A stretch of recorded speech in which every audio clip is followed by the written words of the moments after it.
Welcome everyone to the webinar, Soil Health Principles, Application and Results of Investing in Your Soils. My name is Rex Dufour. I work for the National Center for Appropriate Technology, NCAT, and I'll be your host today. And also today is National Soil Health Day, so happy National Soil Health Day. I think it's very appropriate that we're celebrating soil health because we all depend on it. So NCAT, who I work for, is a 501c3 nonprofit. We manage something called the acre project, and that's the National Sustainable Ag Information Service. It's a great resource for farmers, and I'm going to be talking about that a little bit in a little bit. And I want to thank the Specialty Crop Block Grant Program from CDFA for providing the funding for this webinar. So thank you to those folks. And I'm really pleased to see so many folks interested in this topic attending today's webinar.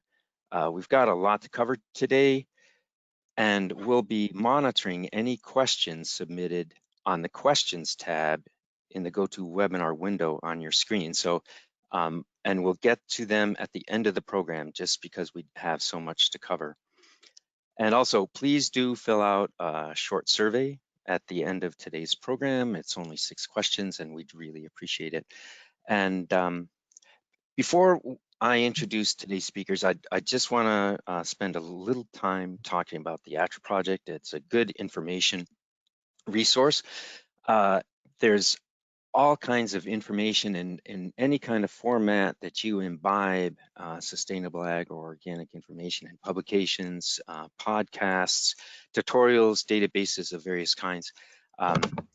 We also have a toll-free line, a couple toll-free lines, one in English, one in Spanish, and you can talk to a live person who's knowledgeable about agriculture with any question you have relating to sustainable or organic production of crops or livestock. So it's a really good resource, just want to be used.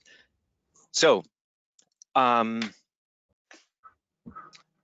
this is just a subsample, a very tiny subsample of just a few of the informational pieces we have available. This is taken from our soils and compost subtopic area. There's other subtopic areas on our website: farm startup, pasture and livestock, field crops, horticultural crops, marketing and business. There's lots of different kinds of resources on here. So just wanted to alert you to that because it's a really good resource and you should check it out. So on to speaker introductions. As I said, my name is Rex Dufour. I'm going to be the first presenter, but I'll be brief. I've been with NCAT since 1994. I opened the California office in 2001, moving from the Arkansas office. My work focus is learning from farmers and then training other farmers and ag professionals on ecological pest and soil management. I'm registered with NRCS as a technical service provider in California and Nevada, and I'm a former licensed pest control advisor in California. Our second speaker, matter of fact, I'm really pleased to have both of our speakers, Ward Burroughs and Paul Kaiser, today. I'm going to be introducing Paul, and then Paul will in turn introduce Ward. But Paul Kaiser farms with Liz Kaiser, his wife, at Singing Frogs Farm. He's our second speaker. I met Paul and Elizabeth about 6 or 7 years ago when they generously hosted a farm tour for the California Small Farm Conference. And Paul and Elizabeth farm on 3 acres in Sonoma County, growing over 100 different crops, lots of direct marketing.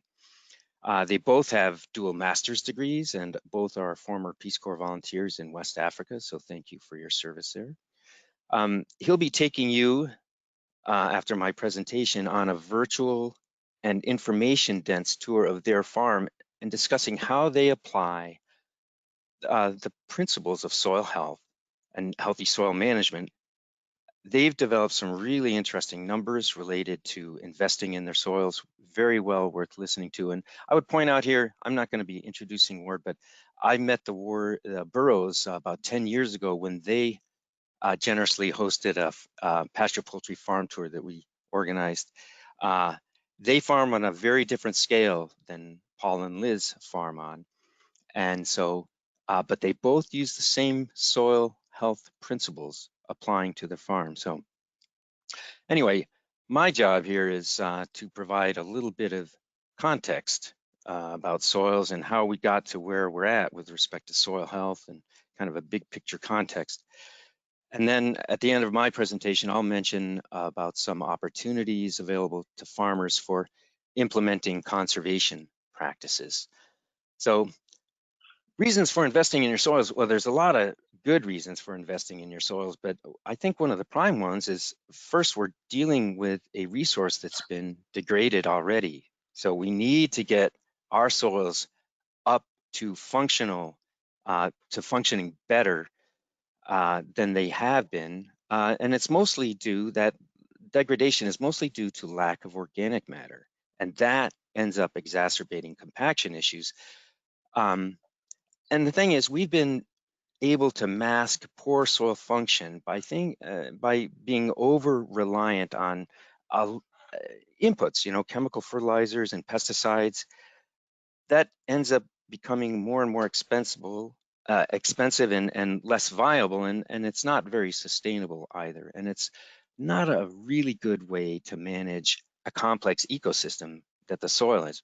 So we're kind of starving our soils, and then as a result, we're starving our water tables by not managing the surface soil very well. Degraded soils don't absorb or store water very efficiently.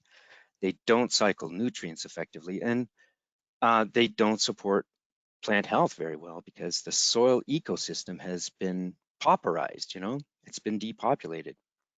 So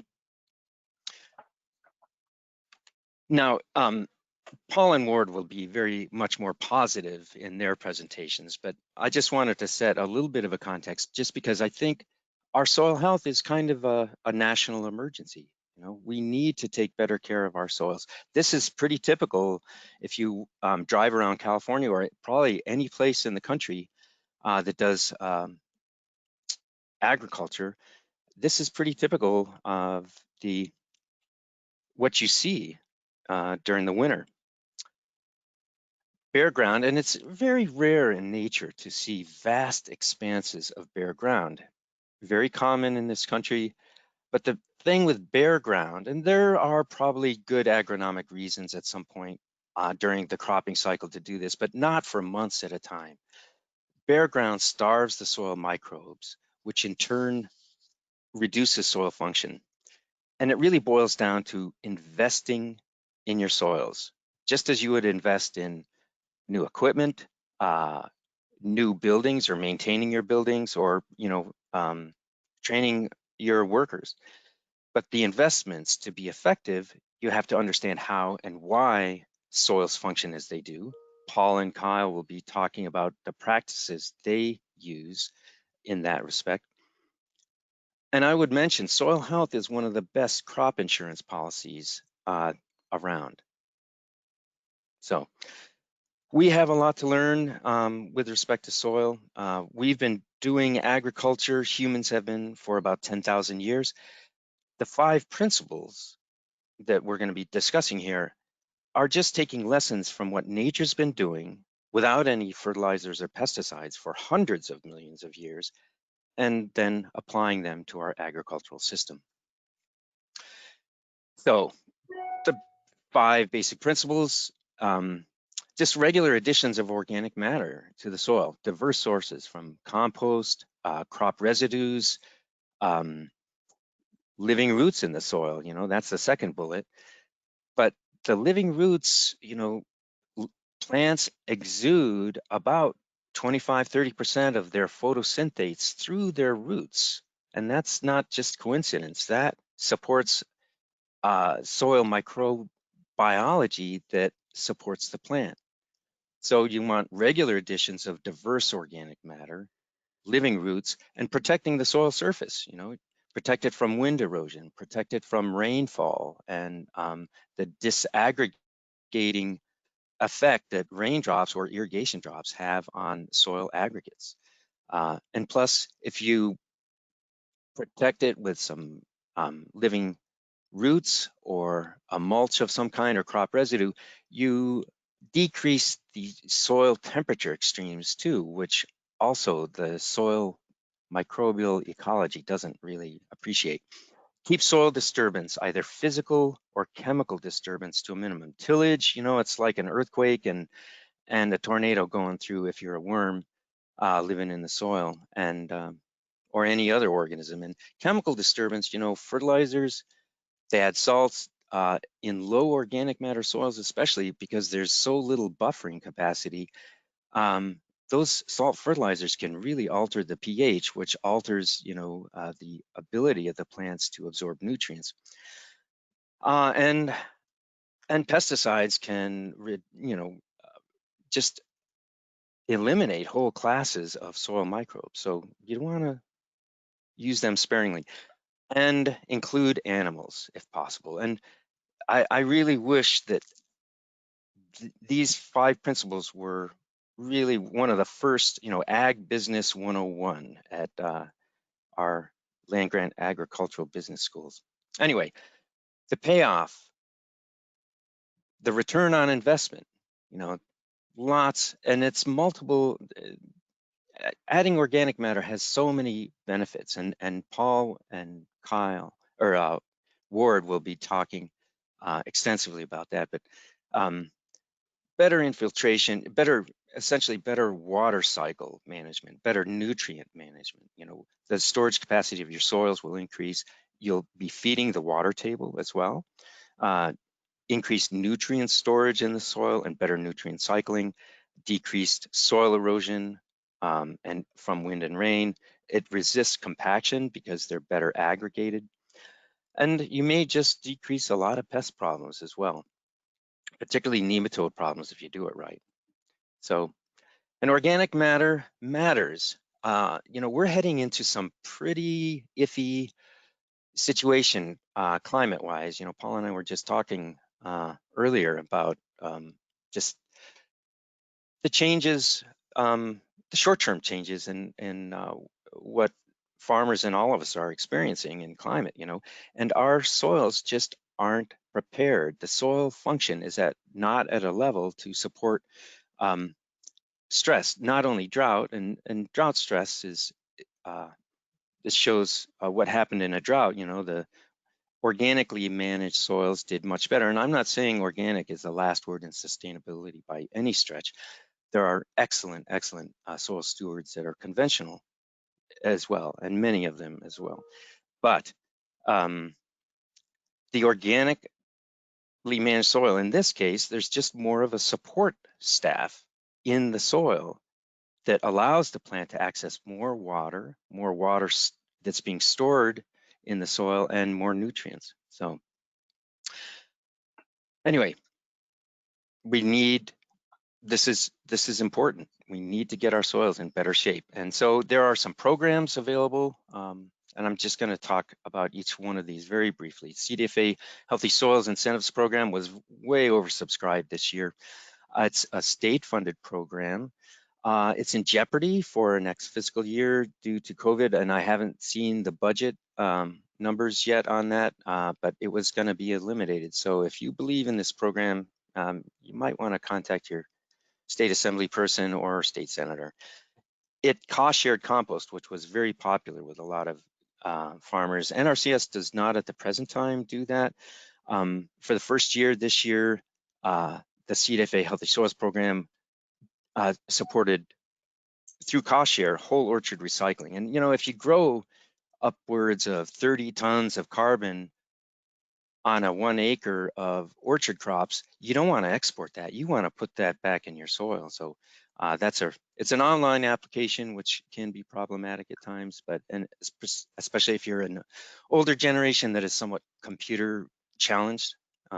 Anyway, so there's a couple national programs run by NRCS. EQIP, a lot of you folks are probably acquainted with EQIP, environmental quality incentive program. They cost share a lot of different practices. But interestingly, starting October 2021, they will cost share compost as part of an interim soil carbon practice, 808 practice. So that's a great thing, I think. And EQIP also offers For growers wishing to transition to organic production, they offer some funding for that as well. Another program they run is a conservation stewardship program. I'm going to be very brief about this. It helps those farmers. It's best used by farmers that are already doing a bunch of conservation, and then it kind of pays them to continue and go the next step in conservation. And if you're interested in this, check with your local NRCS office. And then finally, we're collaborating with Environmental Defense Fund on a monarch habitat project. We provide growers with milkweed and hedgerow plants free of charge. If you're interested in this program, just give me a call. Monarchs are kind of on an extinction downward cycle, and they're just the flagship species. Insects in general are kind of decreasing in numbers, which is very, very troubling. But anyway, those are some of the programs, and I think, yeah, no questions at this point, but I'm going to turn it over to Paul. Terrific. Rex, thank you very much. I'm thrilled to be here.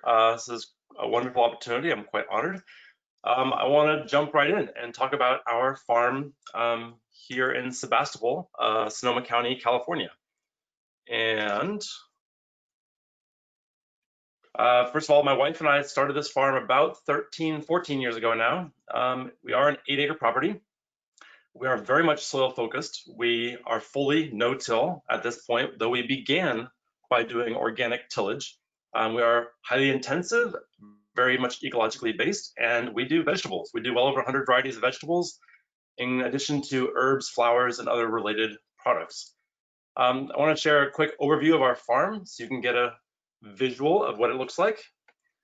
But of our 8-acre property, we actually only farm about 2.5 acres. There's about 2.25 acres of vegetable fields, and another 1/4 acre to 1/2 acre of infrastructure for the barn, nurseries, wash stations, that kind of stuff.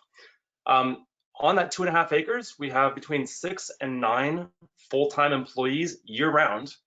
They have permanent employment here. It's not seasonal at all. Our vegetables, about 45% of what we harvest goes out to our CSA. It's a year-round CSA. We have about 140 families who are members and get food year-round from us. Another 45% of our vegetables go out to year-round farmers markets, all within our communities.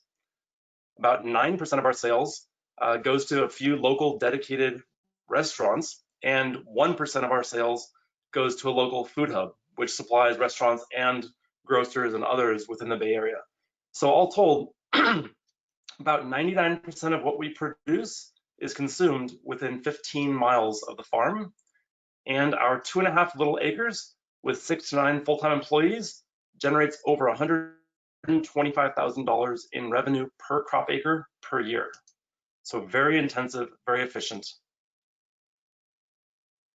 And just a quick recap of what I had mentioned. So back to Rex's and everyone else's scientifically proven 5 points for managing for soil health. I want to start off with disturbing the soil as little as possible. I'm going to go through this one a little bit on our farm, how we do this. Obviously, I mentioned we are no-till. In the beginning, we did use tillage from 2007, 2009, and our soil organic matter, the SOM, was about 2.4%. And that was actually the surface soil like you're supposed to test, between 0 and 6-inch depth. We then transitioned over to being fully no-till, and our soil organic matter has increased by 400% in the past 10 years. Quite a dramatic increase, and I have to say our soil organic matter is actually higher than that at the 0 to 6-inch depth. We now test deeper because that's where most of the biology and plant roots are, and therefore it's the soil that we really rely on as the battery to fuel our production. By 2016, our soil organic matter at a 36-inch depth was actually the same as what it had been when we were tillage based. So by doing no-till and building up soil health and soil ecology and soil biology, we had dramatically improved the soil organic matter in the top 3 feet of our vegetable production fields. These are some recent photos we just took last August when Ray Archuleta, a premier soil scientist, came out, and we dug up soil from our own intensive no-till annual vegetable crops, which is the soil on the right. We also walked 100 yards over on the other side of the fence to a neighbor, and they use a tillage-based perennial crop with winter cover crops. So in some respects, they have a perennial crop with winter cover. That should be pretty good, but you can see the different qualities of the soil. It's night and day, honestly. And our soil on the right used to look just like that. We have dramatically changed the quality of our soil through these 5 principles, especially disturbing the soil as little as possible. And for instance, the white spot in the middle of the screen is actually the cut stem of an escarole that we had just harvested from a bed. And that bed had hundreds of escarole plants that were harvested that morning. And every single stem had a half dozen to a dozen earthworms around it. And when you see images like this out in the fields, knowing that there are thousands upon thousands of earthworms in a single bed 100 feet long, and then you can assume how much microbiology is there as well, it becomes really hard to start bringing out that rototiller and blending it all up and chopping it all up. So we found it really critical to be aware of the life in the soil and protect it and not disturb it at all. Keeping living plants in the soil as often as possible is the number 2 point for managing for soil health. And this is critical for a number of reasons. The first one is a real basic biology 101, which is plants in the ground sequester carbon and sequester nutrients into the soil. They do this by using photosynthesis, obviously, to bring down free and abundant atmospheric CO2, as well as free and abundant sunlight. They resynthesize all the nutrients they've created, the glucose molecules. They resynthesize them into all kinds of amino acids, fatty acids, waxes, proteins, lipids, solids, all kinds of stuff that then they use to grow. And plants use that photosynthetic returns to grow. However, about half, it depends, between 40 and 60% of what a plant generates through photosynthesis, it exudes to feed soil biology. So it's really critical to remember that the only way you can feed soil biology is by having green living plants in that soil to capture photosynthesis, capture atmospheric carbon, and resynthesize and exude them as a root exudate into the soil to create humification and permanent carbon stores in the soil and to build biology. Without those green plants in the soil, there's no food going to soil life. And this is a wonderful microscopic video or a series of photos showing literally liquid sunlight. This is the very, very, very fine root hair, the very tip of a root hair exuding those nutrients that are a result of photosynthesis. So you are literally seeing a root expelling liquid sunlight into the petri dish here, but normally this would be happening into the soil in every single root hair of the plant. So again, go back to these 2 pictures. We're seeing the 2 different kinds of soil that were the exact same soil types. They're only 100 yards apart, but vastly different management strategies over 10 years. And looking at those 2 soils, we put them into water to do a standard slate test. And the soil on the right is our Singing Frogs Farm soil with the high organic matter. The soil on the left was the soil from the vineyard. And this time lapse actually wasn't a time lapse, it was just a choppy video. You're watching it in real time. It took about a minute for the majority of the soil from the tillage-based system to slough off and become silt on the bottom of the jar. And within 24 hours, there was only silt on the bottom of the jar on the left. There was no clod of rock left, whereas the Singing Frogs Farm soil on the right was still intact and hadn't sloughed off any additional molecules of the soil. What you're seeing is a representation of the soil life that's in that soil, exuding all kinds of glomulins that help hold the soil together. So with the soil on the right, you have such a high level of biological activity that are excreting glomulins that you can see all those glomulins are holding that soil together so it doesn't fall apart.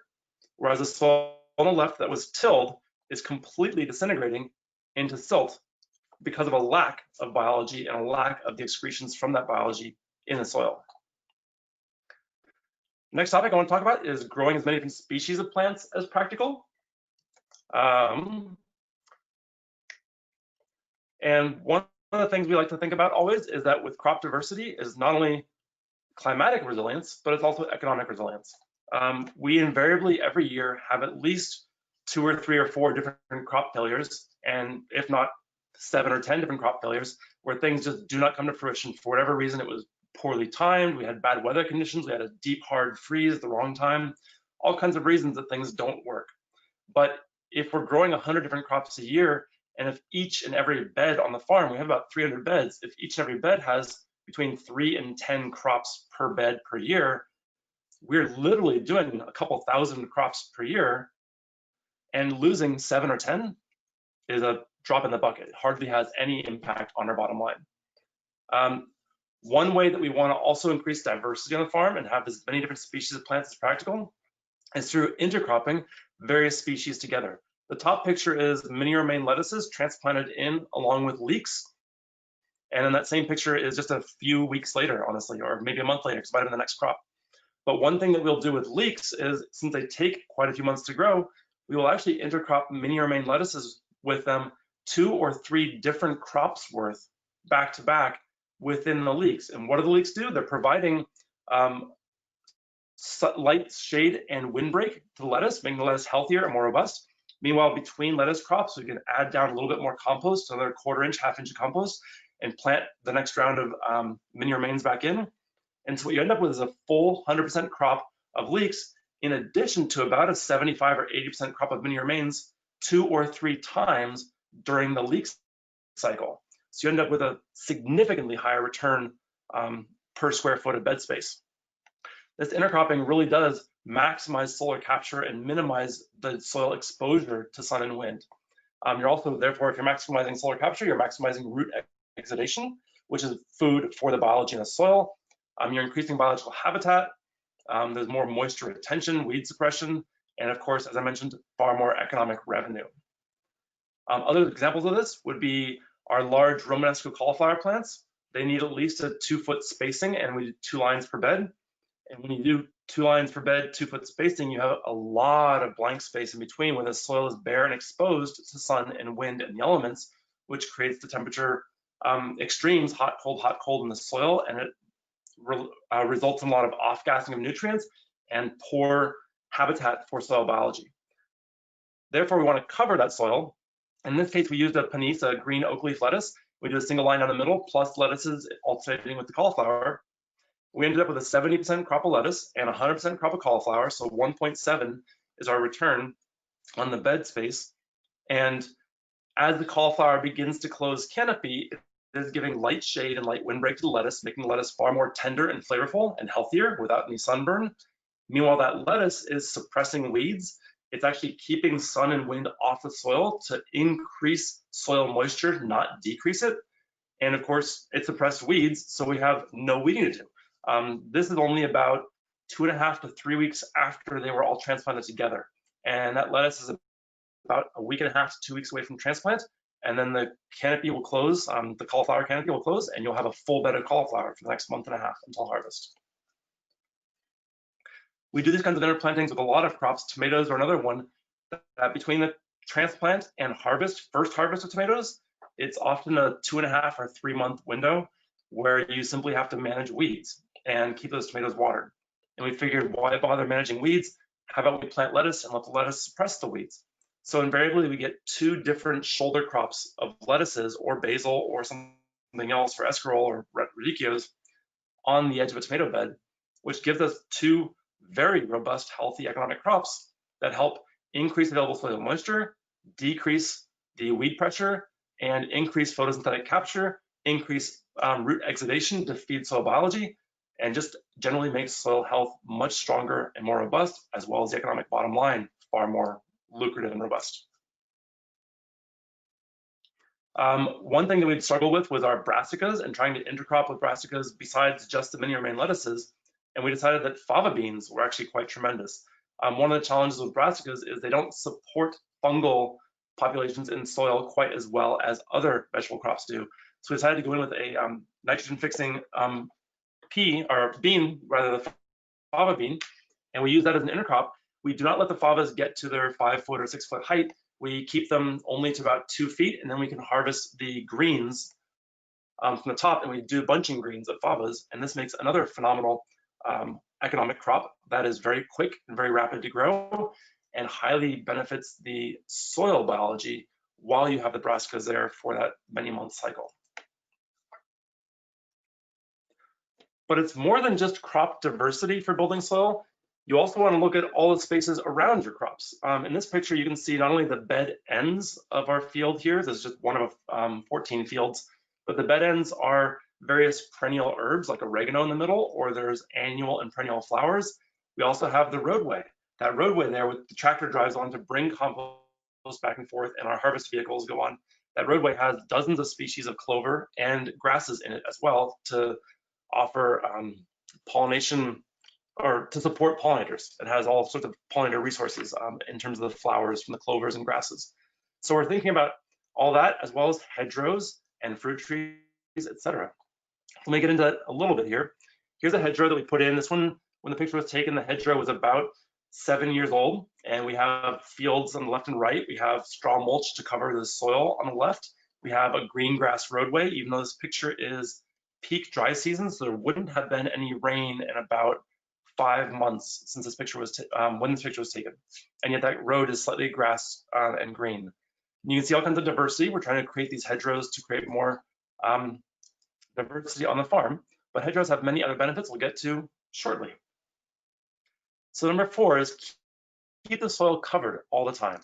This one is another really critical one I mentioned briefly about making sure your soil isn't bare and exposed to the elements, sun and wind, etc. Obviously, the primary way you want to keep your soil covered is with your economic crops. So healthy, robust stands of Brussels sprouts, kale, chard, whatever it happens to be, is one of the best ways to keep your soil covered all the time. However, to do that, we use a lot of transplants. And this is actually a list of in what ways transplants perform better than direct seeding our vegetables. We don't direct seed very many vegetables at all. We transplant almost all of them as large, healthy transplants from our own nursery where we've sown them. By using transplants, you have less time the soil is bare and exposed. And I can show that very shortly in a video. But with a transplant, you'll clear the prior crop you harvested that morning, prepare the bed, and come right back in with a transplant crop that's already 4, 5, 6 inches tall. That means you're already going to be beginning to have shade created by that new crop immediately, rather than waiting for weeks and weeks and weeks for seeds to germinate and grow up to transplant size. It's also important that with transplants, you actually have 100% crop coverage. When you direct seed, you might have a 70% germination, a 90% germination. And for farmers, there's always that challenge of when was the germination bad enough that you need to plow it under and start over versus what are you willing to live with as a low germination, because lower the germination, the more weeds you're going to have as well. Whereas transplants, you always have 100% crop coverage. If the seeds don't germinate in the nursery, you simply don't transplant those plants. You only transplant the healthy, viable crop plants out into the field, so you always have maximum coverage in the field. Another aspect I love about transplants is it means less time in the field, right? They spend the first 4 weeks of their life in the nursery. Those transplants really are less time in the field, and that means more crops per year, as well as less availability to pests. And I can't stress that one enough. So many of our pests just barely begin to discover our crops at the end of the harvest cycle for that crop, so they invariably are not a problem at all. That is one of our biggest ways to avoid pests, is simply having crops in the field for a shorter amount of time by using transplants. Transplants also outcompete weed seeds. They use less water to get established, and their most vulnerable stage is in a protected nursery. So transplants really outweigh direct seeding for us on our farm in terms of being very intensive. Here's some examples of some lettuce and baby bok choy going out for transplant. In both cases, those plants are about 4 weeks old from seeding to transplant, and we'll do nice dense spacings, and they're easy to handle because they're very large and healthy and robust. And then they will get harvested in about 4 to 5 weeks from transplant. So they spend very little time out in the fields. There are some crops that we do have to direct seed, however. Those include things like carrots, radishes, peas, and beans. For carrots, the whole point of a carrot is a long, straight taproot, and for radishes, they grow so fast there's no chance to even transplant. And things like peas and beans, we need to have tens of thousands of those plants growing in order to have a significant harvest for a 140-member CSA and farmers markets.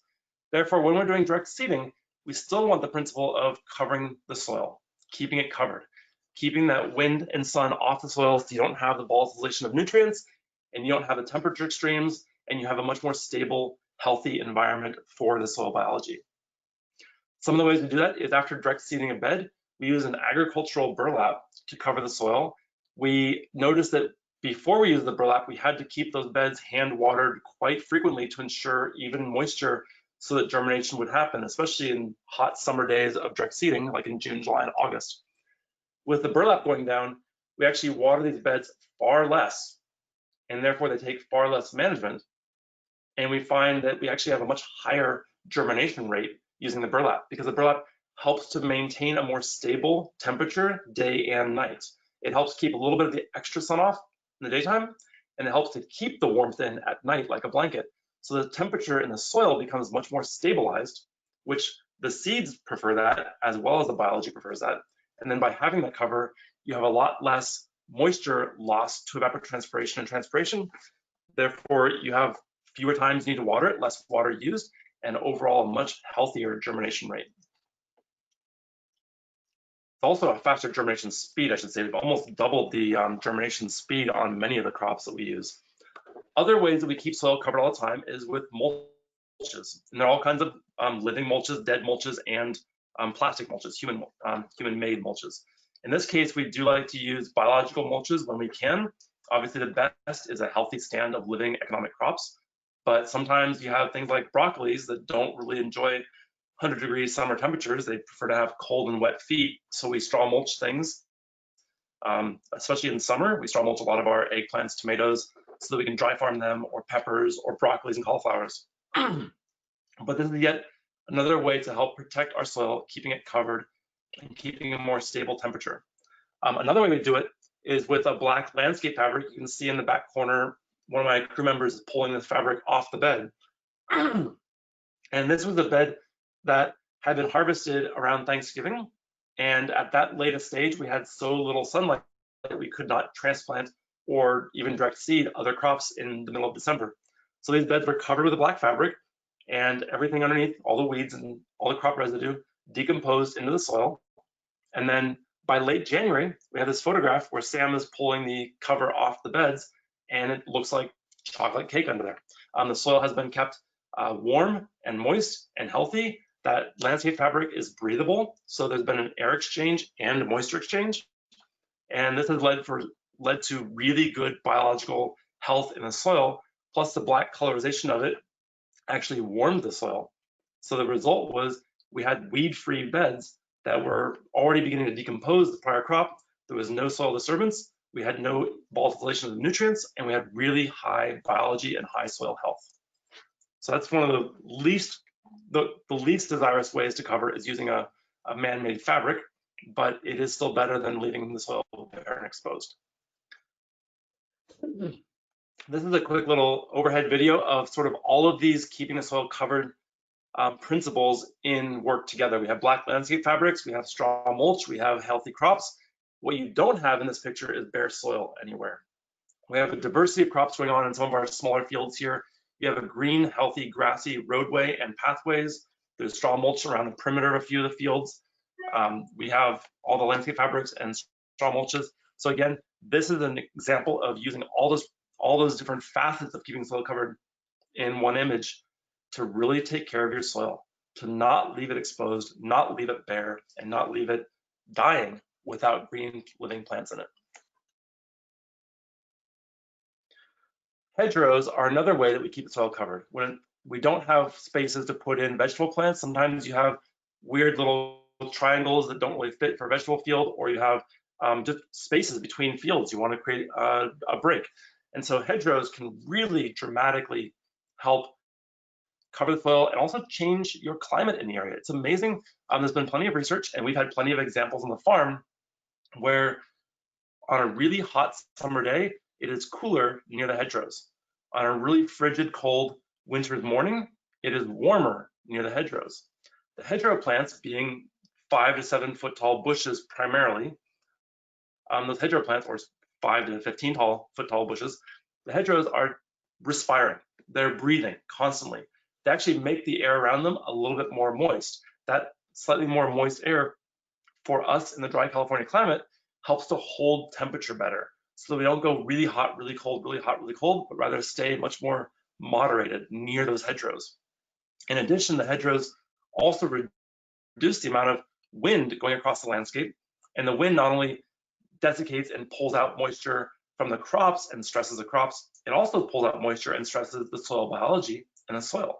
So having these hedgerows really dramatically stabilizes the temperatures in our fields, as well as benefits the moisture management and soil health and crop health for all of our fields. Another way that hedgerows, the more common way we hear about hedgerows protecting and building soil is obviously the things like deep roots that go down deep to find other levels of nutrients that aren't available to the vegetables, namely mineral nutrients. And then those get brought up into the leaves, and the leaves fall off, and their green matter adds to the soil, building soil through that method. So there's many ways that hedgerows can really benefit soil health through depositing deep nutrients onto the soil surface, as well as protecting. And hedgerows don't always have to be purely for looks. Most of our hedgerows are Sonoma County native, our local native, pollinator-friendly perennials. We prefer bushes. They highly support beneficial insects. So hedgerows become a major form of pest control for us. But here we even have fruit trees in a hedgerow line where we have some low-growing asters and other hedgerow flowers that only get about 4 to 5 feet tall, and a line of fruit trees that'll be growing in the same space. So hedgerows can also be economic as well. And I gotta say, one more great thing for hedgerows is employee health, happiness, and retention. We have so many hedgerows on the farm, it creates so many songbirds, which one, are pest control, and two, make for a really beautiful habitat to work at. So our crew here, they're cleaning leaks in the shade of the hedgerow on a really hot summer afternoon. But hedgerows have many benefits all across the board. And that brings us to the last one, which is incorporate animals if you can. And this one, we actually never spoke about this fifth principle for many years because we just said, well, you know what? We don't have livestock that we rotate through the fields. We don't have chickens we rotate through the fields. We do have livestock and chickens, but we keep them separate on different parcels. And we eventually had a few different herpetologists and other biologists come out on farm tours, and they said, you guys need to stop thinking about animals as only livestock. What about all the wildlife on your farm? What about all the insects and soil biology, all the other kinds of animals on your farm that aren't livestock that you are incorporating? And they're quite right, in fact. So in terms of incorporating animals, our hedgerows do a huge service to us for increasing the amount of snakes and songbirds and beneficial insects. And all of those are also pest control for us. Songbirds, snakes, beneficial insects help to maintain our populations of voles and gophers and aphids and all the other pests that we otherwise would suffer from. There's been a lot of research into hedgerows, and really the result is perennial, dense branching structured bushes have the best habitat potential for beneficial insects. And having them frequently throughout the farm is critical to really creating this web of above ground life to support our vegetable crops and our fruit trees and other crops. So things like our garter snakes, our singing frogs, praying mantids, etc., our ground nesting native bees. California alone has over 2,000 species of native bees, and nearly every single one of them is ground nesting. If you imagine ground nesting native bees and agriculture based on tillage, they are fairly mutually exclusive. And the more tillage we have, the fewer native bees we have, which means the fewer pollinators we have for pollination services. So another reason to go no-till. And of course, there's one last way you can always incorporate animals in your system, and that's just through their manure. So while we won't have the action of animals coming on and stomping through the pasture to help turn the soil, etc., we can bring in manures both from our own animals as well as from neighbors' animals. And we do have one friend who lives about a half-mile away, and they have a horse boarding facility, and they do all organic feed to their horses. So we get a lot of horse manure from them, plus our own chicken manures. And we mix that into our compost, which goes out in the fields, and it creates that same way of incorporating animals into our system. Now I'd like to wrap up all of these different things I mentioned into this one quick time-lapse video. This is 3 people doing 4 85-foot long beds, and it's a 45-minute time lapse. You can see they cleared that crop in the morning, and we had just harvested those crops. They immediately got in there, cleared, pulled the irrigation lines off, put down some calcium and some organic feather meal, put down some compost, start preparing the bed, bring in our tractor to make the compost moving easier, begin transplanting. We can see here we have the, coffee break. Always important, right? You can see that we're transplanting a double line of cauliflower down the beds, and then we're intercropping with lettuces. In fact, we do a couple different varieties of lettuce in this. But this is an example of how within 1 hour, we went from a standing crop that had just been harvested to the next standing crop without a single ounce of soil disturbance. There was no soil disturbance. We didn't remove the roots from the soil. We simply cut all the prior crops off at soil level, and we removed all the above ground biomass to put into the compost pile, and all the below ground biomass stayed put. So all of that carbon and biology you see in the upper left-hand picture, all that carbon and biology is now in the compost pile, and it comes back without any soil disturbance to help the next generation thrive. And we never had a break in photosynthetic capture. It was a 1 hour window, actually a 45-minute window between one standing crop that has been harvested to the next standing transplant-sized crop with as much soil cover as possible, considering we do have to grow small little vegetables. So we're absolutely maximizing those 5 principles in this bed transition. And this kind of thing that you just saw here happens 5 days a week, every single week of the year. So this is a constant ongoing process, rain or shine, dead of winter or middle of summer. We are constantly changing our beds as we're constantly harvesting. And that's what helps us to generate over $125,000 in sales per acre per year on our little 2.5 acre farm, 3 acre farm. So in terms of compost applications, we've put down less than a 1/2 inch on a bed. It's usually about, I'd say 12 or 13 cubic feet for a 100-foot bed or so. Our compost applications account for less than 25% of the increase in soil organic matter. Over 75% of the increase in our soil organic matter is attributable to the 5 principles of soil health. So it's not about the compost, although it helps. It's about the other 5 principles all working in tandem to create soil life.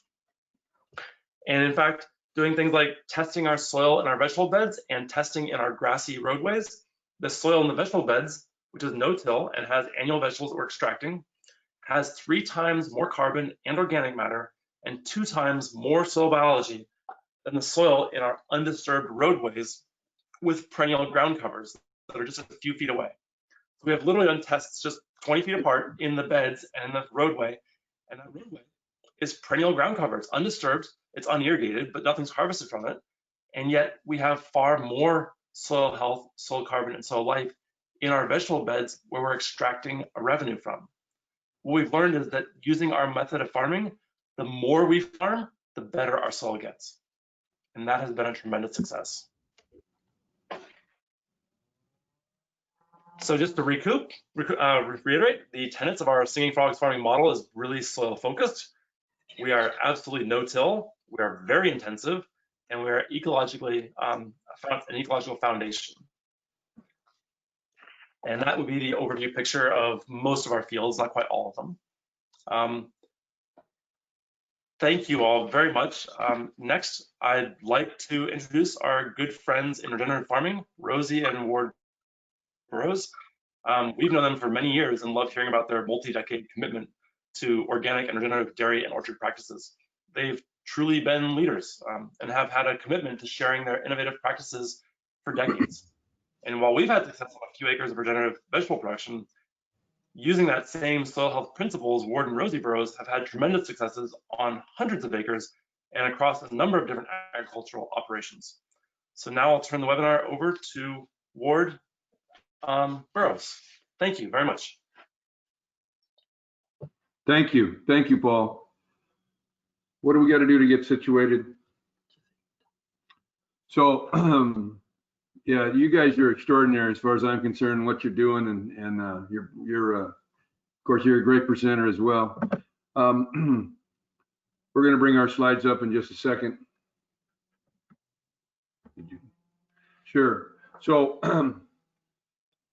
thank you very much for having us here this morning. Rosie and I are, we farm here in Merced County, just east of Turlock, where, like Rex said before we got on, it's going to be triple digits for the all week. Very, very hot. We farm with 3 of our children, our oldest daughter, Christina, there with her right, top right, with one of the dairies, Full Circle Dairy. Bottom right is with Zeb and our youngest son and his wife Meredith, and then over on the below picture below us, our daughter Benina and her husband Ediberto, who manage the almonds and the hens and some of the marketing. So let me go back. We produce, like I said, we have 2 organic dairies, and we farm. Those dairies are about 500 cows a piece. We farm about 1,000 to 1,200 acres of organic almonds and a small 70-acre olive grove for olive oil. And then the Burroughs Family Farms is the flagship that marketing. That's our grandson Jed, who just turned 16. Well, he's almost 17 now. Burroughs Family Farms is, like I said, the marketing flagship. We have 13 grandchildren. Some of them are pictured there, and they're the reason that of course, we're doing what we're doing. We live just west of Yosemite National Park, and that's Half Dome, that beacon right there in the middle. And we can see it on a clear day, not today, but on a clear day, and it's a wonderful beacon for us. I brag on it. It's really special to be where we are. We are organic, 100% organic with our farms here in California, and then also the farm in Southern Oregon. And we've been regenerative for we've been organic and regenerative probably the last 10 or 12 years. As Paul said, soil health is the key to agriculture, and it's the key to our farming.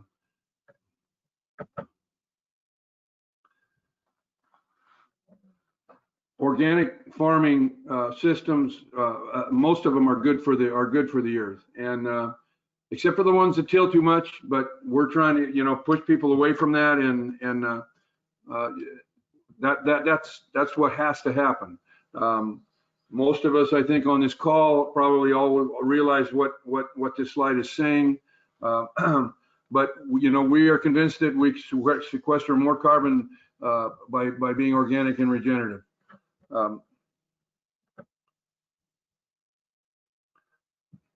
We'll move right into what we're doing. This is a picture of our orchards, almond orchards in bloom time, sometime in February or March. It really is a beautiful place to be over here. Covering this, keeping the soil covered, like Paul indicated, is just the key to everything. And so that's what we're trying to do. This was when the olives were newly planted, we immediately came in with a cover crop and to cover this ground. This is an example of some of the stuff that we're doing on a piece that we rent that raises feed for the dairies. And it's top left was no tilling Sudan grass in. That's the same field over on the bottom right about 3 weeks later, and this was just in the last month or 6 weeks. Cover the ground. A bunch of these slides in the beginning here are about cover crops and keeping your ground covered, keeping something covered in the ground. That's easy for us to do in the winter time, and it's easy for us to do as far as the dairies are concerned. But diversity of roots or plants and roots is something that we concentrate on. So all these winter cover crops, you guys have seen a lot of them. They're cereal grains, mustards, radishes, vetches, peas, that kind of thing. You can kind of see what goes on in our orchard floaters in the spring in the winter and the spring with what's growing there underneath those trees. We're going to shift back to the dairies. This is just an overview of Full Circle Dairy. That's Christine and Brian's. That's the dairy that's been or grass dairy and then converted to organic later on. This shows a picture of a pivot there on the top left, and then that's the native on the right with some almonds in the back. This is actually this year, this spring, and again a nice cover crop of cereal grains, mustard, radish. Actually, you can see that this is a field that was in almonds for 25 years, and we've started probably in the last 8 years we've started recycling those. We're going to talk a little bit about that. Those little white stakes there are we're going to diversify into some walnuts, some organic walnuts. Again, talking about diversity of cover crops. This is rangeland. This is a picture of the rangeland. It's a beautiful picture of some owl's clover there. This is the walnuts, and how we're trying to keep the ground covered. This is actually probably in January before bloom, because you can see the almonds early aren't blooming there yet. This is a couple years ago now. This was an orchard that, again, that was we had ground the trees, spread them back on the ground, planted the trees actually in potted trees in October, November, and then planted a cover crop right then. Our trees are started from day one organic. We don't ever spray strips. We don't ever use any chemical fertilizer. These strips between the trees are an example of we did a little test plot. We got some seed from Maple, and this was one of their clover, mustard, radish mixes. And then we had a mix of cereal grains with our peas and veg and stuff like that. Tremendous amount of forage. All of this was all mowed and went back to feed the soil biology. So what again? This is a field that we'd had nematode problems with. Before we took it out, we tested it, and Extension said that we needed to at least let it lay for 2 years, and then try to do some bio work on it. The daikon radish, some of the other radishes, and the mustard really helped to work on nematodes. And so this was the second year out. And first year we planted it. We got in a late start getting the orchard removed. We planted a cover crop in March. We had some late rains, and so it had come up. We actually didn't harvest it. We just left it there, and then it almost reseeded itself. And that's what's growing here, is the reseeded part of it. And we're able to incorporate animals. That's one of those principles, of course. But because the dairy is so close here, we were able to make a lane and run them across. So we were able to utilize all of this 100 acres of replanted wells before the orchard. But this orchard was planted. So excuse me, this is in 2019, and in February of 2020 of this year, it's got trees on it.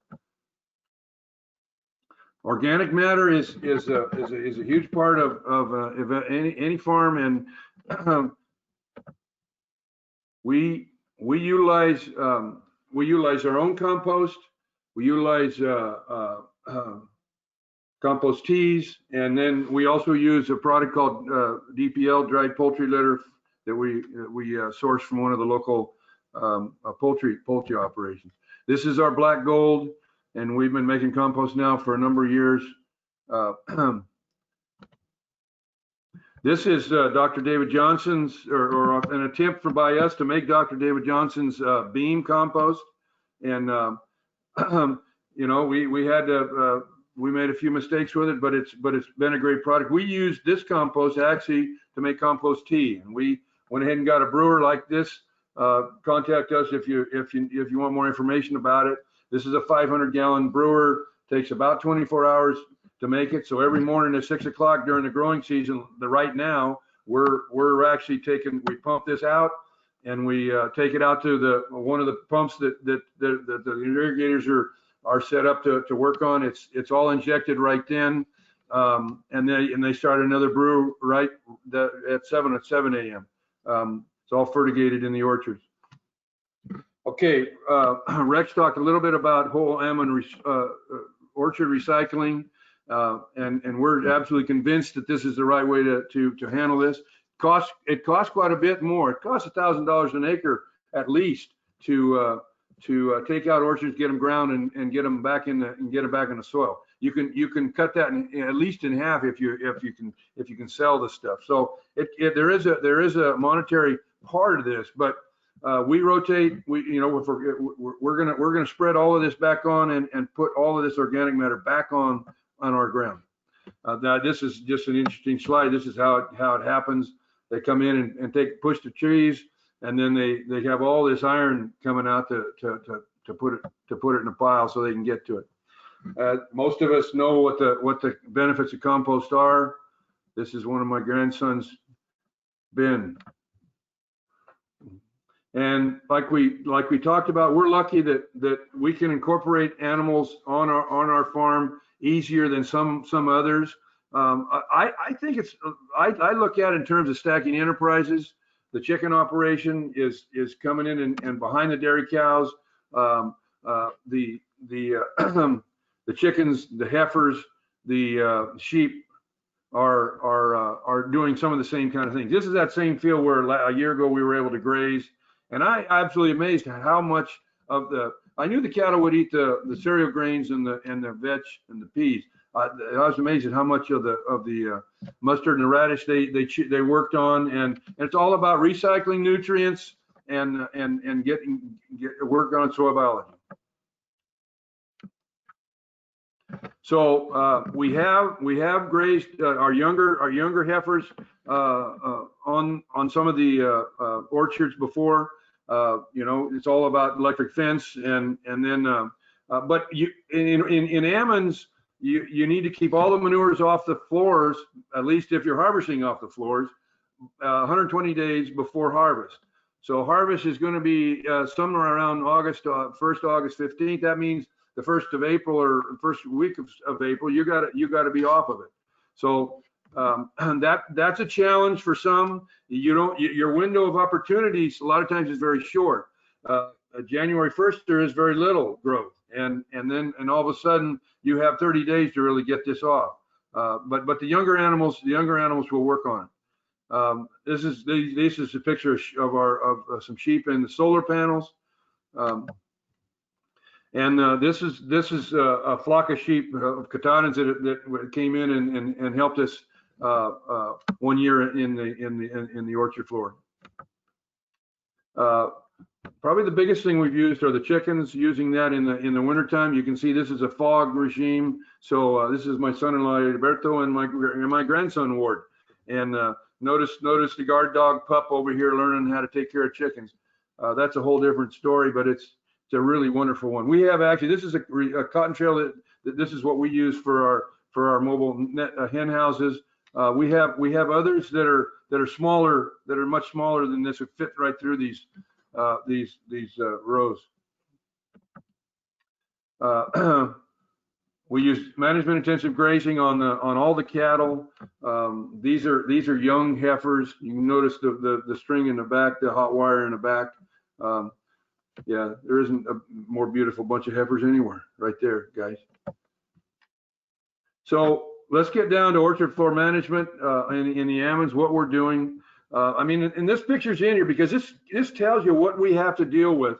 And when you stop spraying herbicides on your farms, whatever it is, but in our case, it's in these almonds or the olives or the walnuts, but you will grow vegetation, and especially when we're putting on all the compost, we're putting on all the manure that we're doing, and that just feeds the biology, and everything it just explodes in the springtime.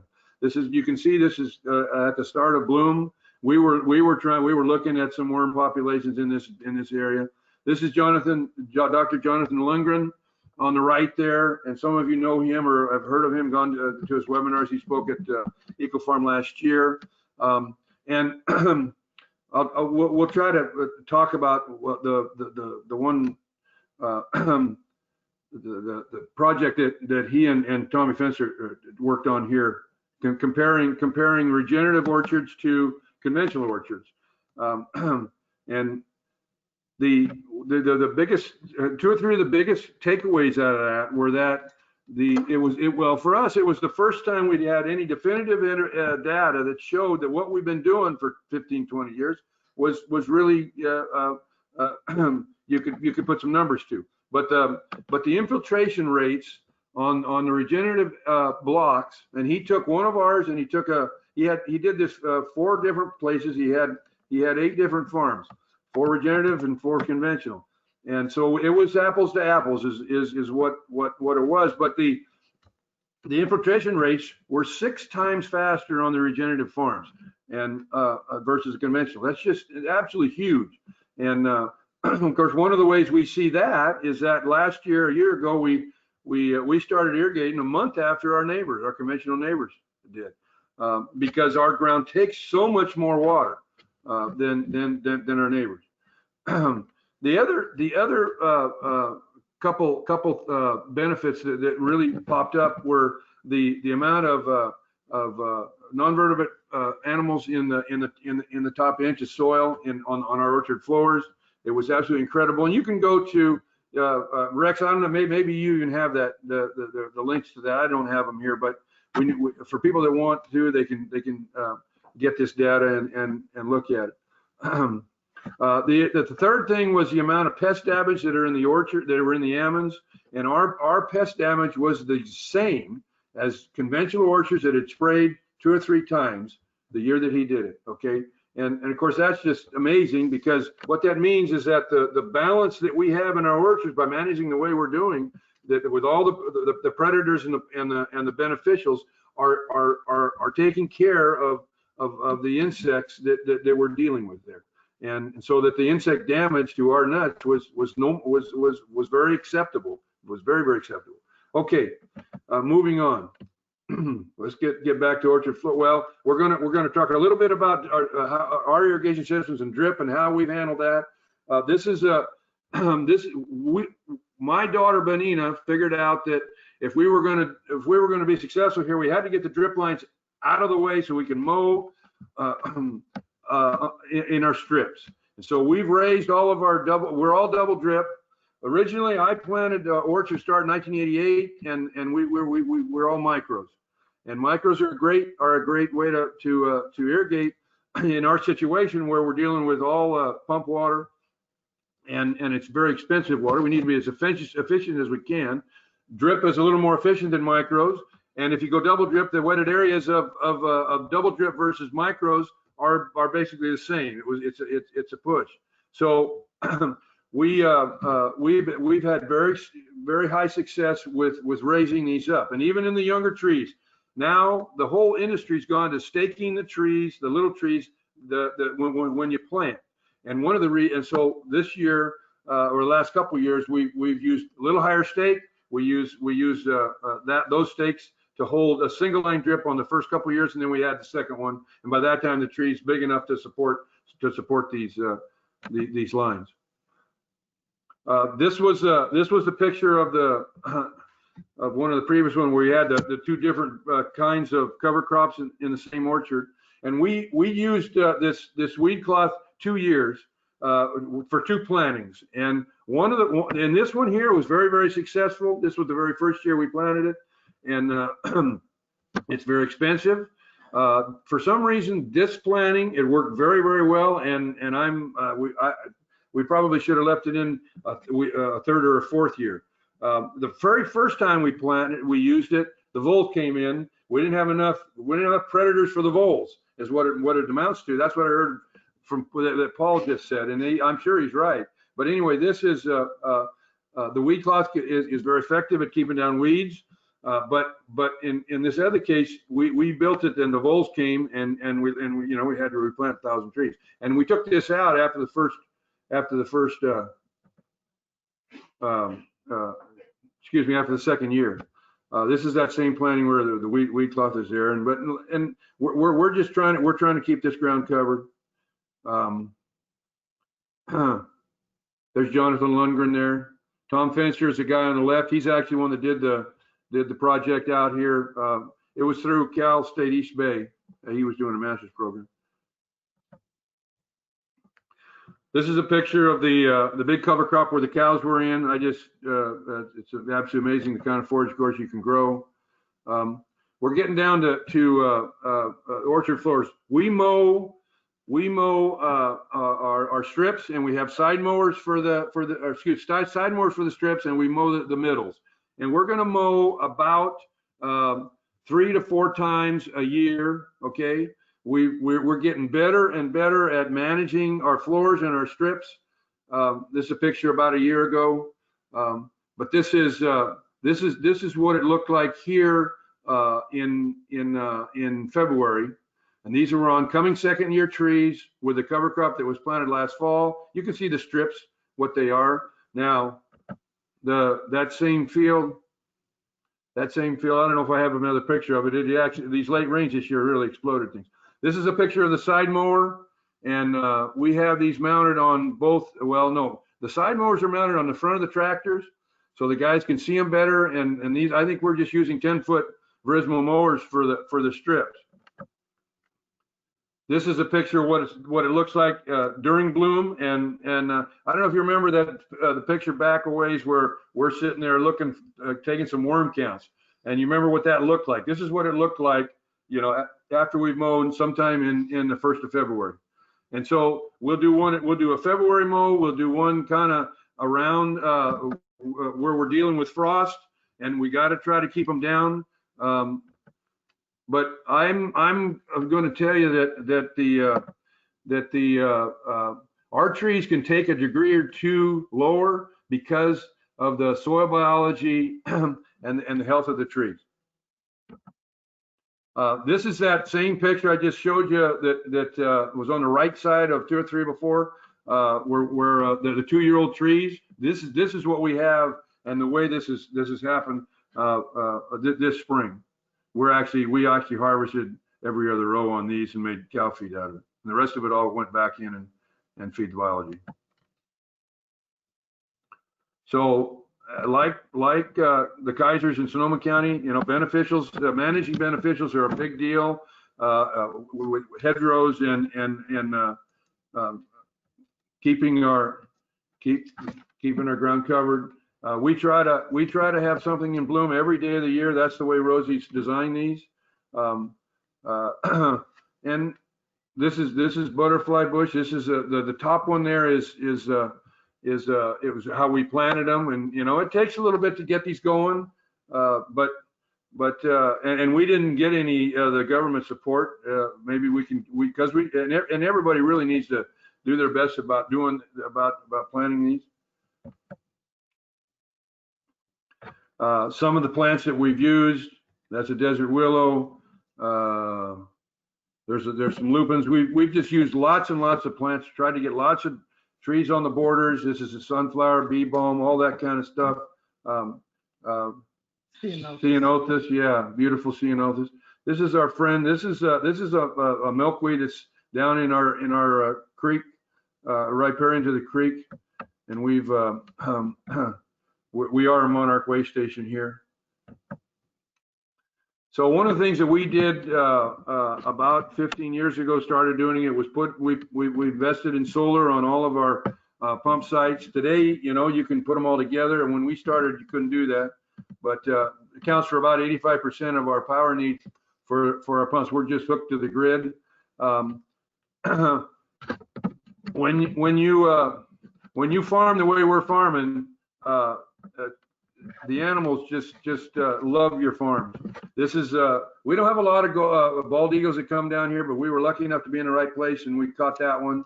Red tails abound here, red shoulders, goshawks, all kinds. That's a picture of a young horned owl, of course. Yeah, every year we get new species that come to the farm and visit us. That's an owl box, a barn owl box, of course, lots of those around. We have a number of native plant species that were here all over the east side. But like I said earlier in the conversation before the webinar started, the east side of California here is been developed extensively, and a lot of these places, a lot of these perennials or native perennials are no longer around. You got to really find them. And our friend Aaron Wenzel's a biologist, and he's done a tremendous amount of work trying to find them and grow them and keep them going. So we're going to finish up with a couple of great quotes, and you know just talk about how and why the soil is so important. And you know, the last one by Franklin Roosevelt down there on the bottom: a nation that destroys its soil destroys itself. And so I absolutely echo Rex that all these ag business schools need to be working on soil health and teaching that very right in the beginning. So I'm not sure if we're going to questions right now, but thank you very much for your time. And thank you, Ward. That was great. This is Rex again, and Paul, great presentation as well. And you know, it really gives me hope listening to you guys, because you're doing all the right things, and you see, and hopefully the participants heard that, you know, there are multiple benefits when you start taking care of the soil. Then, you know, above ground biology comes back, below ground biology comes back, and it's really amazing what you can do with, you know, starting off with kind of a depleted ecosystem and bringing it back to life, which I think is our responsibility as good stewards. And we do have a bunch of questions. And the first one, excuse me,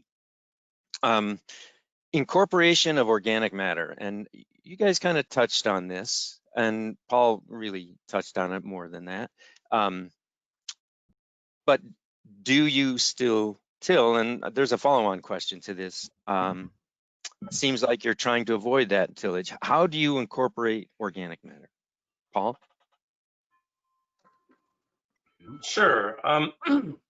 Thank you for the question. I think all three of us could have some good answers to that one. In limited research, I've looked at part of the aspect of actually incorporating organic matter below the soil or leaving it on the surface. A very large portion of the nitrogen and carbon in that organic matter is actually lost to the atmosphere. Whereas, as you can see from our model is based on the laborious method of removing the biomass, composting it, and putting it back on the fields. And in doing so, a far greater portion of the nitrogen and carbon in that biomass is maintained in the soil, and far less of it is lost to the atmosphere. The trade-off obviously being it is a very laborious method to remove biomass, compost it, and put it back. So trade-offs for sure, but we are small and intensive, and it works for us. And what I see at Ward and Rosie's place is phenomenal improvements to their environment by doing the chop and drop and other methods. And I'd love to hear more about it from Ward as well. Yeah, Ward, you want to respond? Sure. So, you know, all that vegetation in the orchard floors, we mow it, and the bugs work on it, and it decomposes right back in there. But those plants, we're not killing those plants. Those plants just keep growing until it dries up. Okay, and then of course we're still harvesting off the ground, so we need to be able to deal with that grass. But it's interesting how the decomposition changes, and as we get farther into this program, and it does change with the diversity of plants that end up growing. We have not done a lot of overseeding in the existing orchards. Most of our stuff has been in the newly planted orchards and that kind of thing. But it does decompose, and so the nutrients are recycled. In the little bit, well, excuse me, the orchard recycling, you know, we're spreading that back on. And then we have impervious layers of hard pan. And so we come back in and we do rip, we double rip, and all of that organic matter gets mixed in. And then in fact, before we even plant, we're spreading compost and amendments right down the tree row, and then mixing that in, and then putting our underground, our irrigation system in, plant the trees, and then we plant the cover crop, and away we go. That's basically the only tillage that we're doing, though, and it's because we have hard pan layers, and a guy could do it with a backhoe, I think, backhoe hose, but I think it's the same issues that you have there. But that's how we're incorporating the organic matter back. Good, thank you for that. And you know, go ahead. I add one more quick point, which I think is in both of our systems, because we're taking care of our soil in many different ways, especially those 5 principles, we obviously have a much higher level of soil biology, especially soil macrobiology like earthworms. And so even with chop and drop and putting organic matter on the surface, those earthworms are actively hunting that organic matter and pulling it down into the soil to become basically earthworm castings right there in the soil. So the earthworms, by not having your soil tilled, you're creating a much more robust soil that is able to decompose and draw down the biology into the soil to make use of it, rather than losing it as an off-gassed nitrogen and carbon to the atmosphere. So taking care of soil allows for greater retention of the biology that you lay on the surface. Good points. And you know, it's interesting, Darwin's, one of his first kind of theses is a study of earthworms, and just how the incredible amount of vegetation they recycle, and the level of earth castings in naturally occurring soils. So a related question to that, Paul, is somebody asked about, you don't get any regrowth from your roots that you leave in the ground. Is that not a problem for you? Sure. So we do get regrowth on radicchio and bulb fennel, which are quite weighty in and of themselves. They want to regrow no matter what. And I've got to say that, you know, we might harvest a radicchio bed and come back in with broccoli and transplant broccoli, and what we end up having is a second crop of radicchio and a crop of broccoli.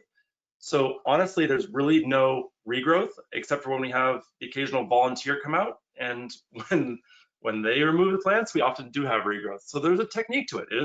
There's no guarantee, but there's a technique that has to be learned.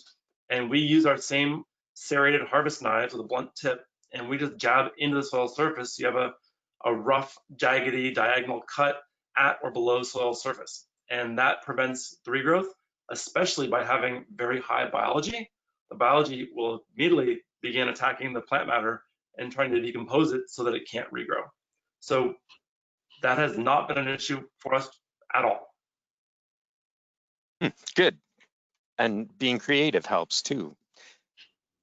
So there's a question for, I think, to both of you, Ward and Paul.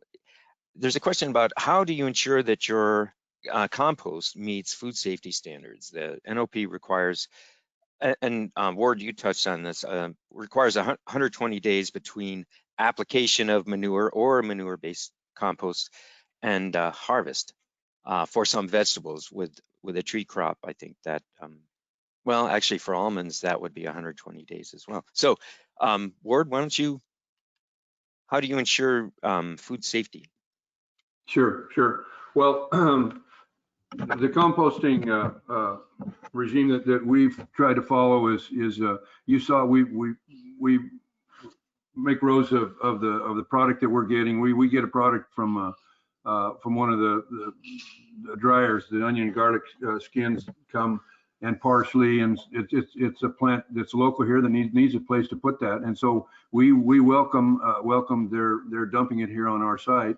But anyway, we have a turner, and we have a water source, and we're checking temperatures every time we turn, and we want those temperatures, and we log it all, but we want them in somewhere around 140 to 160 degrees for about a month, for about 30 days, and then and it'll take us sometimes 2 to 3 weeks to get there. We keep it there for about a month, and then we cool it off, and that's what standards are that we try to use. And so it takes us about 10 to 12 weeks to make that compost. The bean compost from Dr. David Johnson is a compost that's a static compost, a stationary. It actually, when you make it, it's got air tubes in it, and it's about 11 or 12 month process to make that. It's much longer, and it needs, we water it almost every day. This time of the year, when the rainy season, it's not. But it's not a bacterial. It's more of a fungal dominated compost, and that's we have not done the same temperature monitoring in that, but it didn't seem to matter. The testing that we saw, it was actually higher biologically active compost than the big windrow compost. Okay, and just a follow-on question: do you add excuse me, dairy manure to the onion skin in your composting operation? That's what we've typically done. We've taken our bedding. We use salmon shell for our bedding, and the manure gets mixed up, and then the dairies, a lot of these conventional dairies want to export their dry manure, and so that's what we've been able to add to this and make a mix. Absolutely. Do you ever test the compost for, like, I don't know, salmonella or E. coli or stuff like that?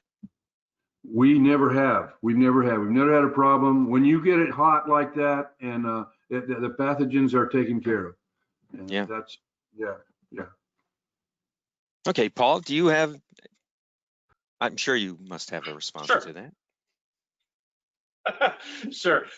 Yeah, we probably use about 2 to 4% of any given compost pile is going to be animal manure. And what we do bring in from our neighbor I mentioned, he keeps it rotted and fully composted for 12 months before we receive it. And then we often keep it another 6 months to continue the composting. It's already composted. We tend to stockpile it then for the 6 months before we add it into our piles. And then we go through the standard hot composting process with 3 or 4 turnings, meeting the 134 to 168 degrees Fahrenheit requirements for organic. And that all happens long before it is ever applied to the beds. So we definitely have very safe compost that meets the requirements. Good. A question that probably is more for Paul, although Ward, you're welcome to respond to it. Is it possible to go straight to no-till and transition to organic production, or have some years, would it be safer to have some years of residue incorporation? So kind of your experience, Paul, and then Ward, you're welcome to respond as well. Yeah, that's going to be a very intriguing answer no matter who gives the answer. I think in our experience, we spent a 5-year learning curve to figure out how to do what we're doing now. Once we figured it out, we were converting over a field in a day. It was just simply taking a tillage field with cover crop, plowing it under, establishing permanent no-till beds, and then going from there. And the differences are that our model and our method is really based on how do you maintain it. The establishing it is a one-time only thing, and then you just sort of maintain it. It's crop to crop to crop. How do you transition from one crop to the next without soil disturbance while maximizing photosynthetic capture, maximizing soil protection, etc. And so it's really about how we just keep doing it. The biggest difference might be that on day one, even though you can create no-till beds immediately, your hedgerows are not going to be established yet. Your systems for management, you will not have figured out yet. And if you are envisioning taking a 20-acre vegetable farm and putting it into 20 acres of no-till instead, that's going to be an enormous bite to chew. We highly recommend people start small, because honestly, we are producing on 2.5 acres. We're producing significantly more revenue and food than all of our local competitors at the same markets who have 25 and 30 acres under production. So what we do on 2.5 acres, they're doing on 30 acres. So if you do want to start off with a no-till vegetable production system, we highly recommend thinking small and focusing on success. And when you have that success, then begin building it out. Even for us, we only had our first 2 fields. The upper fields went no-till. Slowly, 7 or 8 or 9 fields went no-till. And then finally, after 5 or 6 years of experimenting, we finally turned the last 5 fields into no-till. So we took it piecemeal as well to make sure we knew what we were doing. Right. And thinking small as well as, I think, really creatively in order to address that. Yes. So intensive and create. Yes. Yeah. Ward, you've kind of transitioned to mostly no-till, right? Sure. Well, for us, the almonds we did most almonds are no-till, you guys, and that's one of the benefits of our industry. You have to till to get orchards established, but after that, so you're talking about for 6 months they have that issue, and then after that for 25 or 30 years they're all non-till or no-till, and that's been now for the last 20 or 25 years. That's standard of the industry. You know, transitioning to organic was something that you know we did by degrees, kind of like Paul's talking about. We did also by degrees, and finally just bit the bullet and said, you know, we got it. It's the right thing to do. Let's just do it. And we had and honest, we did some of it on faith, but it's all worked out. And I just, for those that are interested in doing it, you know, there's some risk involved, but it's you know, it's the best thing we ever did, and that's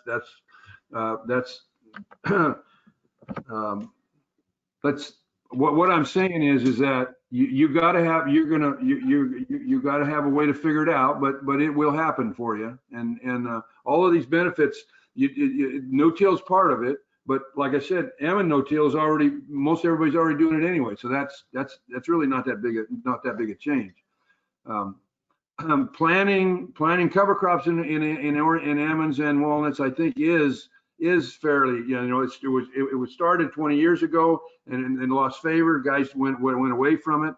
Now you're starting to see some people try to come back to it and utilize some of the benefits that, you know, you can get out of them. It's a little more challenging, but it's all doable. And that's the next step we're going to make, is doing that in our producing orchards. It's more work, and it's, you know, the rainy season comes and goes, and getting germination and getting all of that is presents some challenges, but that's just the way it is. Thank you. You know, we're right at my clock says about 10:34.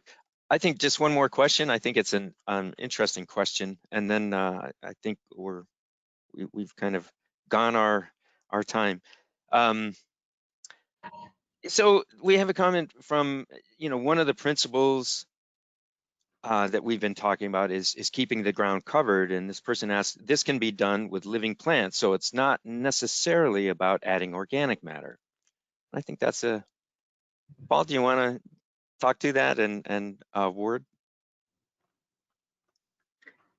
I'm not, I guess that's a fairly short little comment, not even a full sentence, so I'm not sure where you're taking that, but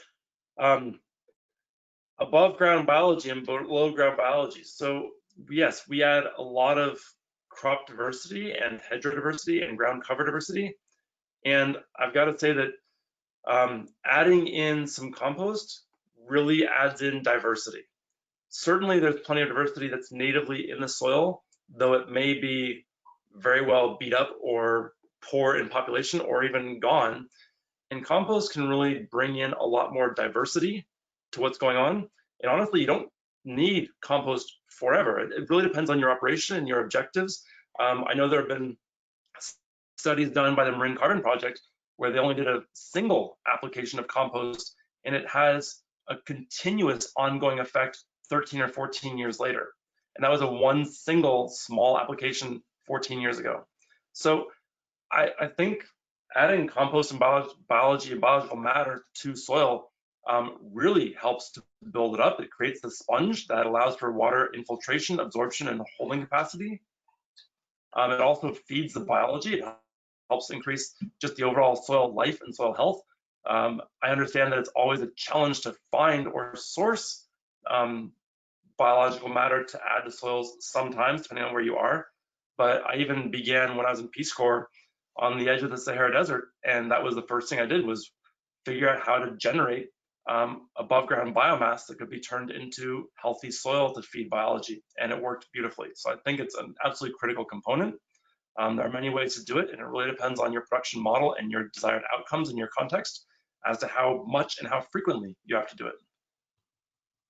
Thank you. Ward, do you want to respond to that? Sure. The point that's being made is that I totally agree with what Paul just said. But if you can grow it, you're doing awful lot of good too. And I look at everything that we're growing in the wintertime here, and how that a lot of that goes back in, and how it's changing the soil health every place we do it. But even just mowing these middles in the winter, in the spring, and this time of year we're preparing for harvest, so we're doing some of that again. But all of that biomass goes back in. It all just goes back in and changes and feeds the biology. And that's and we're not planting that. That just comes when it starts raining, and stuff's going to grow. Like I said, if you don't poison it, stuff's going to grow, and all we do is reap the benefits of it. I marvel at the I can't remember his name, the guy that's up at north of Sacramento that's growing all those crops up there. Who directs who? Scott, and what he's doing, and how they're what the example that he's doing up there. The other example that I use down here, and it kind of ties back into what Paul just said. The sweet potato industry has changed over the last 10 or 15 years. They use compost. Almost 100% of those sweet potatoes are grown organically. They're not all sold that way because there's not enough market for it, but they're all grown by putting 10 tons of compost in a middle row on a 60-inch bed, and planting transplanting 2 rows of potatoes on either side of it, and the water is right in the middle of it. Again, they're growing a cover crop of rye in the wintertime, and most of them are putting it back in the ground and feeding the biology, and then but they do rely on compost to help grow those potatoes. But it's when you do what we're doing, when you're doing what Paul's doing there, adding diversity in above ground is all beneficial, and either way you can do it, and some of both is probably better. So thanks a lot.